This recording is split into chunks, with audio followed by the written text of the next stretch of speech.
sandy color. Now, let's just focus on the Gambier Islands, also known as the Fama Mountain Island pearls. This color has a very high density, because this kind of gray with such density is quite rare.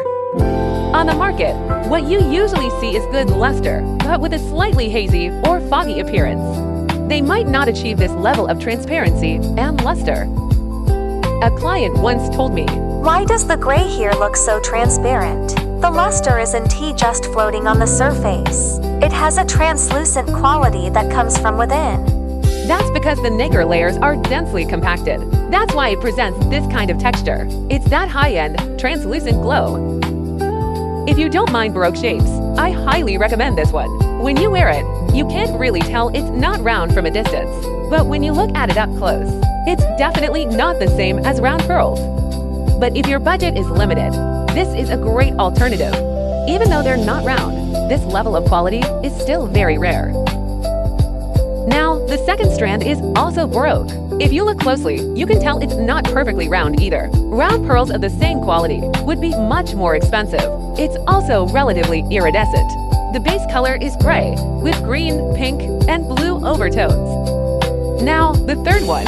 This one is near round. It's a golden green color. In the market, this is often called peacock green.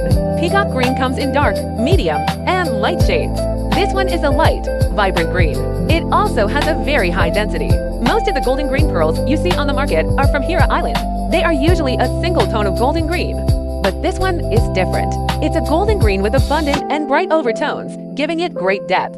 The color looks a bit darker on my phone camera. Typically, once you get this light shade of green, it's hard to achieve this level of luster. But this one is very translucent. It has a very strong fluorescence. It gives off a very high-end, luxurious vibe. For pearls like these, with global warming, the yield is getting smaller and smaller. Now, the fourth strand is also golden green. It's slightly rounder than the one on the left. But where is it cheaper?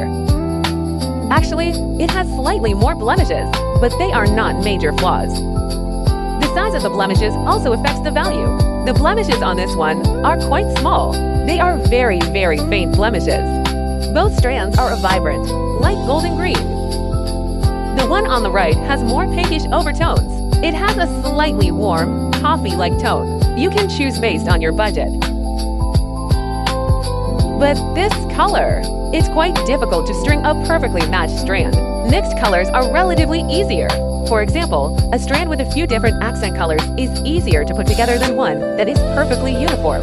If you want to make a strand with such a uniform color, you really need a large quantity of pearls to choose from.